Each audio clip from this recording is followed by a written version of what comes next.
5 tempat berhantu di Malaysia bahagian 2. Nombor 1, Mimaland.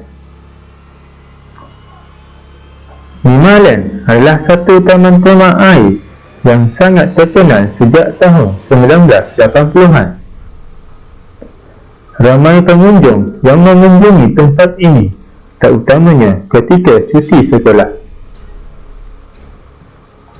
Namun, popularitinya tidak bertahan lama setelah satu kejadian telah berlaku di sini.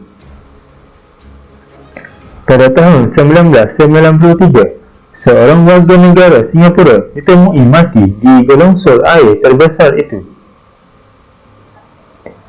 Pihak berkuasa menuntut taman tema ini untuk sementara waktu untuk kerja-kerja pembaikan dibuat.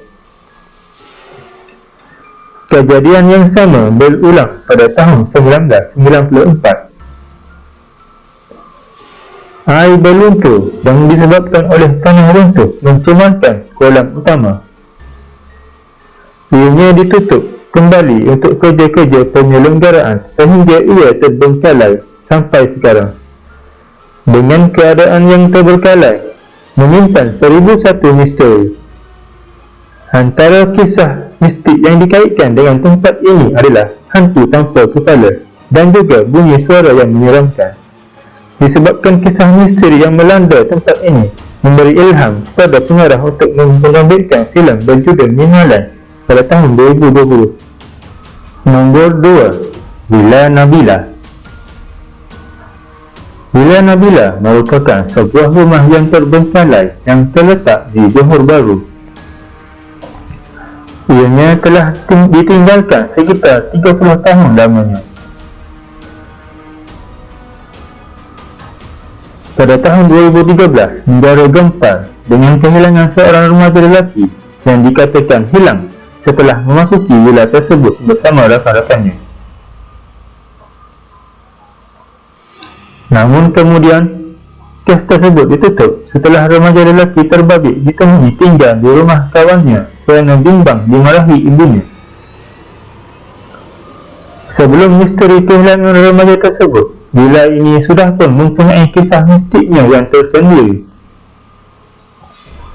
Salah satunya adalah kisah di mana Nabila, anak perempuan pemilik villa tersebut, yang dikatakan dibunuh dan mayatnya disimpan di dalam dinding.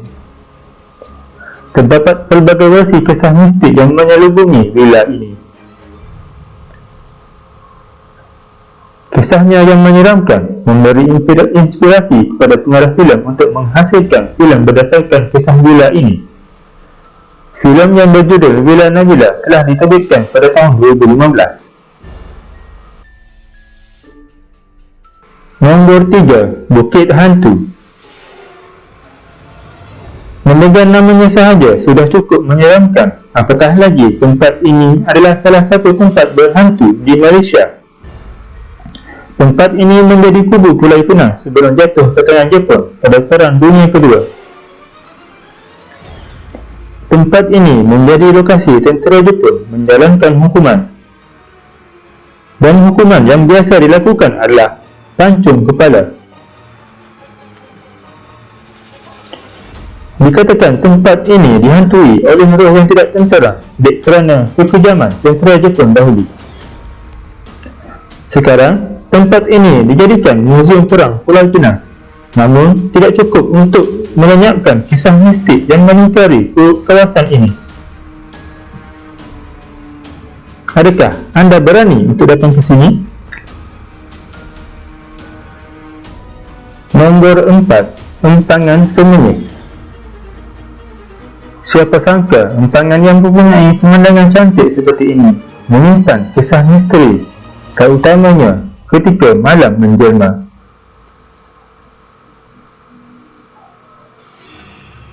Empangan ini menjadi lokasi kegemaran para kaki pancing.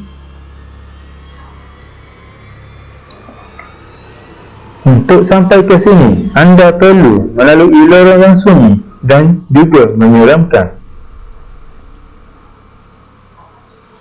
Ramai kaki pancing mencuba nasib datang ke sini pada waktu malam kerana dikatakan hasil tangkapan bertambah pada waktu itu.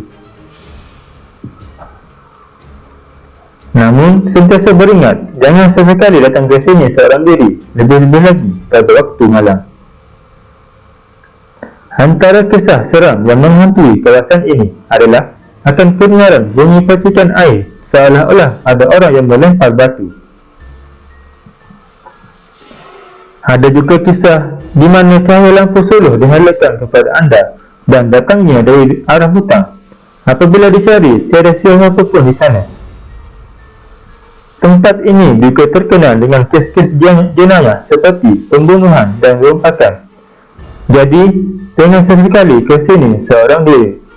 Nombor 5. Sandakan Memorial Park. Sandakan Memorial didedikasikan kepada bangsa-bangsa yang terkorban ketika sandakan Death Marches. Antara Januari dan Ogos 1945, ribuan orang Australia dan British dipaksa untuk bertawar. Mereka berkawat dari sandakan ke Ranau dengan jarak 260 km. Mereka semua juga diseksa dan dibunuh dengan kejam.